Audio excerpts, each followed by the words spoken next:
आज है 29 दिसंबर 2024 दिन रविवार। वेलकम बैक टू डेली खबरी यूपी। चलिए देखते हैं उत्तर प्रदेश की 25 फटाफट बड़ी खबरों को यूपी के जिलों में चिपकाए जाएंगे। क्यूआर कोड स्कैन करते ही सुनाई देगी एक आवाज। महाकुंभ को लेकर प्रयागराज सहित आसपास के जिलों में स्थित पर्यटन स्थलों पर गाइड्स की कमी को पूरा करने के लिए क्यूआर कोड की मदद ली जाएगी। अलग अलग पर्यटन स्थलों के लिए तैयार किए जाने वाले इन क्यूआर कोड को स्कैन करके पर्यटकों को संबंधित पर्यटन स्थल के बारे में ऑडियो की मदद से सारी जानकारी मिल पाएगी। अब तीनों प्राधिकरण क्षेत्र में एक नीति से होगी भूमि आवंटित। एक साल से चल रहा था मंथन। नोएडा ग्रेटर नोएडा यमुना प्राधिकरण एरिया में औद्योगिक भूखंडों का आवंटन एक नीति पर होगा। इसके लिए शासन ने नई आवंटन नीति जारी कर दी है। इस पॉलिसी में ई नीलामी और साक्षात्कार दोनों को भूखंड आवंटन का आधार बनाया गया है। प्रयागराज जंक्शन के बिल्डिंग के हद पर तैनात होंगे स्नाइपर। 24 घंटे होगी निगरानी। महाकुंभ के दौरान रेलवे स्टेशन और यात्रियों की सुरक्षा को और अधिक सुनिश्चित करने के लिए अर्धसैनिक बलों के विशेष स्नाइपर्स की तैनाती प्रयागराज जंक्शन पर होगी। इन प्रशिक्षित और कुशल निशानेबाजों का लक्ष्य संदिग्ध गतिविधियों पर नजर रखना और किसी भी संभावित खतरे को तत्काल मुकाबला करना है। अटौरा मेडिकल कॉलेज की सौगात जेवर के किसानों को गिफ्ट। नए साल 2025 को शुरू होने में अब महज कुछ ही दिन बाकी हैं और साल 2024 में उत्तर प्रदेश में हुए कामों पर नजर डाली जाए तो योगी सरकार में बड़े फैसले लिए गए हैं, जिसमें 18 मेडिकल कॉलेज के सौगात समेत दीपोत्सव में बना नया रिकॉर्ड भी शामिल है। इसके साथ ही अयोध्या में रामलला अपने मंदिर में विराजमान हुए, इसे भी योगी सरकार अपनी उपलब्धियों में गिनते हैं। यूजीसी देगा पीएचडी थीसिस एक्सीलेंस अवार्ड। गुणवत्ता बढ़ाने पर जोर। शोध की गुणवत्ता को बढ़ावा देने और उत्कृष्टता को प्रोत्साहित करने के उद्देश्य से विश्वविद्यालय अनुदान आयोग ने पीएचडी थीसिस एक्सीलेंस अवार्ड की घोषणा की। आगामी वर्ष से medical, agriculture, engineering and technology, social science, भारतीय भाषाएं, कॉमर्स और मैनेजमेंट जैसे क्षेत्रों में शोधकर्ताओं की बेहतरीन थीसिस को यह अवार्ड प्रदान किया जाएगा। लखनऊ में बन रही देश की पहली नाइट सफारी पर संकट के बादल। एनजीटी ने पेड़ों की कटाई पर लगाई रोक। लखनऊ के कुकरेल में बनने जा रही देश की पहली नाइट सफारी पर संकट के बादल मंडराने लगे हैं। नेशनल ग्रीन ट्रिब्यूनल ने पर्यावरण को लेकर दायरे याचिका पर केंद्रीय और राज्य के पर्यावरण, वन और जलवायु परिवर्तन विभाग और प्रधान मुख्य वन संरक्षक को नोटिस जारी किया। इसमें नाइट सफारी परियोजना के लिए कुकरेल में पेड़ों की प्रस्तावित कटाई और लखनऊ चिड़ियाघर को वहां स्थानांतरित करने पर रोक लगा दी है। महाकुंभ आने वाले श्रद्धालुओं को नहीं होगी ठहरने में कोई भी दिक्कत। महाकुंभ जैसे विशाल आयोजन में लाखों आगंतुकों के लिए परंपरागत होटल और गेस्ट हाउस पर्याप्त नहीं होते हैं।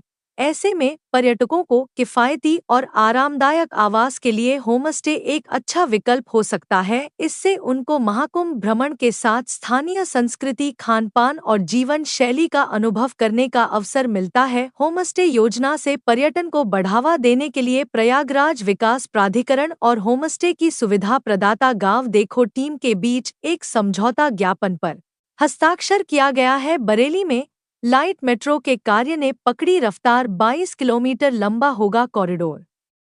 बरेली शहर को बनाने के लिए उत्तर प्रदेश सरकार के द्वारा पर्याप्त पैसा बरेली के विकास के लिए लगाया जा रहा है। इसी के तहत शहर में मेट्रो कॉरिडोर, रिंग रोड जैसे प्रोजेक्ट पर काम शुरू होने के साथ ही बहुमंजिला इमारतों का निर्माण भी हो सकेगा। साथ ही बरेली को मेट्रो की सौगात मिलते ही प्रशासन और नगर निगम की ओर से शहर में मेट्रो दौड़ाने के लिए तैयारियां तेजी से शुरू कर दी गई है।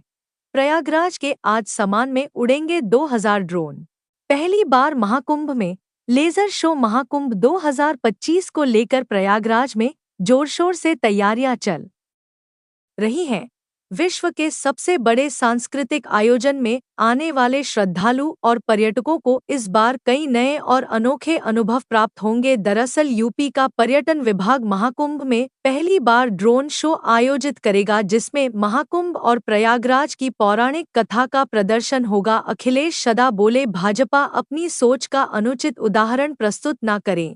पूर्व प्रधानमंत्री डॉक्टर मनमोहन सिंह का अंतिम संस्कार शनिवार को पूरे राजकीय सम्मान के साथ निगम बोध घाट पर हुआ। उनके निधन पर सपा मुखिया अखिलेश यादव ने दुख व्यक्त किया, साथ ही स्मारक बनाने को लेकर उठे विवाद में भी उनका बयान सामने आया। अखिलेश ने कहा कि राजघाट पर ही उनका स्मारक बनना चाहिए। वक्फ बोर्ड और सनातन बोर्ड को लेकर हिंदू मुस्लिम ना करें। साधु संतों के बयान पर बोली महकम में वक्फ बोर्ड को खत्म करने संबंधी लगने वाले बोर्ड और बैनर को लेकर दिए गए साधु संतों के बयान पर बरेलवी मौलाना ने बयान दिया। ऑल इंडिया मुस्लिम जमात के राष्ट्रीय अध्यक्ष मौलाना मुफ्ती शहाबुद्दीन बरेलवी ने कहा कि महाकुंभ के मेले की शुरुआत होने जा रही है, उसमें साधु संतों ने वक्फ बोर्ड को खत्म करने से संबंधित बोर्ड व बैनर लगाए हैं। संतों को ऐसा नहीं करना चाहिए। मौलाना ने कहा कि कुंभ मेले में आए हुए तमाम धार्मिक व्यक्तियों, साधु संतों, अखाड़ा परिषद के लोग वक्फ को लेकर कुंभ के मेले से हिंदू मुस्लिम बनाने की कोशिश ना करें। महाकुंभ में वक्फ बोर्ड को खत्म करने संबंधी लगने वाले बोर्ड और बैनर को लेकर दिए गए साधु संतों के बयान पर बरेलवी मौलाना ने यह बयान दिया। योगी सरकार के पास पुलिस चौकी और शराब खाने के लिए ही पैसे संभल को लेकर ओवैसी का तंज। ऑल इंडिया मजलिस इत्तेहादुल मुस्लिमीन के अध्यक्ष असदुद्दीन ओवैसी ने संभल मामले को लेकर यूपी सरकार पर निशाना साधा। उन्होंने शनिवार को एक्सपर्ट पोस्ट कर कहा कि संभल के जामा मस्जिद के सामने पुलिस चौकी बनाई जा रही है। उन्होंने लिखा कि मुल्क के किसी भी कोने में चले जाइए, वहां की सरकार ना तो स्कूल खुलवा है ना ही अस्पताल। अगर कुछ बनाया जाता है तो वह है पुलिस चौकी और शराब खाने। महाकुंभ से पहले प्रयागराज में बड़ा हादसा, चावर गिरा, कई मजदूरों की हालत गंभीर। प्रयागराज में महाकुंभ की तैयारियों के बीच बड़ा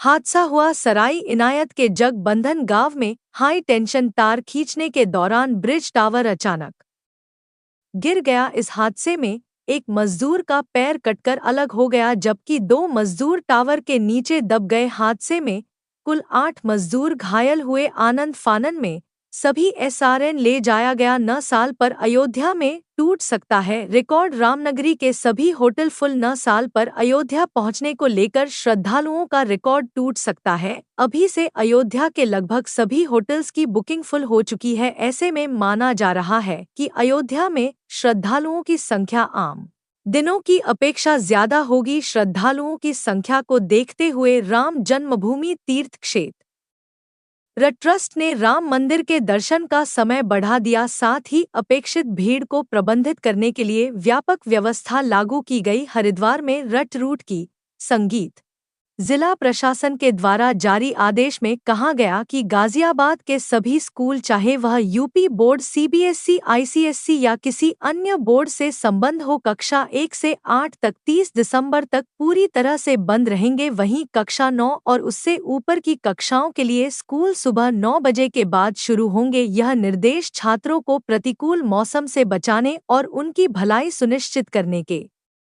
लिए जारी किया गया। अंबेडकर पर बयानबाजी अब पोस्टरबाजी में तब्दील। समाजवादी पार्टी ने लगाए नए पोस्टर। गृह मंत्री अमित शाह के बयान के बीआर अंबेडकर पर राज्यसभा में बयान के बाद सत्ता पक्ष और प्रतिपक्ष ने जमकर राजनीतिक बयानबाजी की। आरोप प्रत्यारोप का सिलसिला बदस्तूर जारी रहा। सदन के अंदर और बाहर सरकार और विपक्ष एक दूसरे पर आरोप लगाते रहे। अब यह बयानबाजी का सिलसिला जैसे ही धीमा हुआ, पोस्टर ने अपनी जगह बना ली है। उत्तर प्रदेश की राजधानी में समाजवादी पार्टी कार्यालय के बाहर और 100 चौराहे पर पोस्टर लगाई गई। युवाओं के लिए खुशखबरी, यूपी में जल्द भरे जाएंगे पाल के 7,994 पद। उत्तर प्रदेश के युवाओं के लिए नौकरी के बेहतरीन अवसर सरकार लेकर आ रही है। प्रदेश में लेखपाल के पदों के लिए भर्ती निकाली जानी है। लेखपाल भर्ती के माध्यम से प्रदेश के 7,994 रिक्त पदों को भरा जाना है। इस भर्ती प्रक्रिया के लिए नोटिफिकेशन जल्दी जारी किया जाएगा। राजस्व परिषद ने यूपीएसएससी को इस भर्ती का प्रस्ताव भेज दिया है। एनएम आशा वर्कर घर घर जाकर ढूंढेंगी टीबी के मरीज। सीएम योगी ने टीबी उन्मूलन अभियान को लेकर दिए कई निर्देश। मुख्यमंत्री योगी आदित्यनाथ ने टीबी उन्मूलन के लिए चलाए जा रहे अभियान की समीक्षा की। उन्होंने अधिकारियों को निर्देश दिए कि कोविड प्रबंधन के तर्ज पर टीबी उन्मूलन अभियान को चलाया जाए। ट्रेस टेस्ट व ट्रीट की नीति को अपनाते हुए लक्षण के आधार पर लोगों की स्क्रीनिंग करें, उनकी जांच कराएं और टीबी की पुष्टि होने पर तत्काल उपचार शुरू करें। यूपी में गाय आधारित प्राकृतिक खेती को बढ़ावा दे रही सरकार। उत्तर प्रदेश के सीएम योगी आदित्यनाथ ने गाय आधारित प्राकृतिक खेती अपनाने पर जोर दिया। सीएम योगी ने बताया कि गाय आधारित प्राकृतिक खेती अपनाने से किसान प्रति एकड़ 10 से 12 हज तक की बचत कर सकता है। इस खेती करने से किसान अपनी लागत को आसानी से कम कर सकते हैं। सीएम योगी ने कहा कि गाय आधारित खेती आध्यात्मिक और सांस्कृतिक मूल्यों के साथ साथ खेती के लागत में कमी, मवेशियों के संरक्षण, खेत की मिट्टी, पानी और मानव स्वास्थ्य में लंबे समय के लिए सुधार ला सकती है। आईटीबी में 3 नए डीन और 5 नए विभाग अध्यक्ष नियुक्त। प्रशासनिक और एकेडमिक्स में हुए बदलाव। भारतीय प्रौद्योगिक संस्थान ने संस्थान के प्रशासनिक और अकादमिक नेतृत्व में बदलाव करते हुए 3 नए डीन और 5 नए विभाग अध्यक्षों की नियुक्ति की है। निदेशक प्रोफेसर अमित पात्रा ने संस्थान के नियमन 2331 के तहत इन नियुक्तियों की घोषणा की। सीएम योगी आदित्यनाथ ने अमित शाह, जेपी नड्डा से की मुलाकात। महाकुंभ मेले का दिया निमंत्रण। उत्तर प्रदेश के प्रयागराज जिले में महाकुंभ 2025 का भव्य आयोजन किया जा रहा है। इस बीच सीएम योगी आदित्यनाथ कल महाकुंभ मेले का निमंत्रण देने के लिए दिल्ली पहुंचे। इस दौरान उन्होंने भाजपा के राष्ट्रीय अध्यक्ष जेपी नड्डा और केंद्रीय गृह मंत्री अमित शाह से मुलाकात की। मुरादाबाद में झमाझम बरसे बादल, पहाड़ों की सर्द हवाओं ने बढ़ाई ठंडक। मुरादाबाद मंडल में शनिवार को झमाझम बारिश होने के साथ ठंड ने जोर पकड़ लिया। बारिश के साथ तेज हवाओं ने मौसम को और सर्द बना दिया। तापमान में अचानक गिरावट के चलते जनजीवन प्रभावित हुआ। शनिवार को सुबह से बादल छाए रहे और ठंडी हवाओं का असर दिखा। दोपहर में तेज बारिश शुरू हो गई जो रुक रुक कर शाम तक जारी रही। संभल में पुलिस चौकी निर्माण से पहले हुआ भूमि पूजन। वैदिक मंत्रोच्चार के बीच एएसपी ने रखी आधारशिला। संभल में पुलिस चौकी निर्माण से पहले भूमि पूजन संपन्न हुआ। एएसपी श्रीश चंद्र ने बताया कि इसके आसपास पुलिस कर्मियों की आवासीय व्यवस्था भी की जाएगी। अब लेआउट के अनुसार काम होगा। यहां पर पर्याप्त पुलिस बल मौजूद रहेगा जिससे सुरक्षा व्यवस्था मुस्तैद रहे। 2 करोड़ देगी योगी सरकार किसानों के लिए कमाल का ऑफर। बेसहारा गौवंश को लेकर योगी सरकार शुरू से ही गंभीर है। गाय बेसहारा ना रहे इसलिए योगी सरकार स्वदेशी उन्नत नस्ल की गाय पालने के लिए गौ पालकों को मुख्यमंत्री स्वदेशी गौ संवर्धन योजना के अंतर्गत अनुदान दे रही है। गोपालक यदि अनुदान लेना चाहते हैं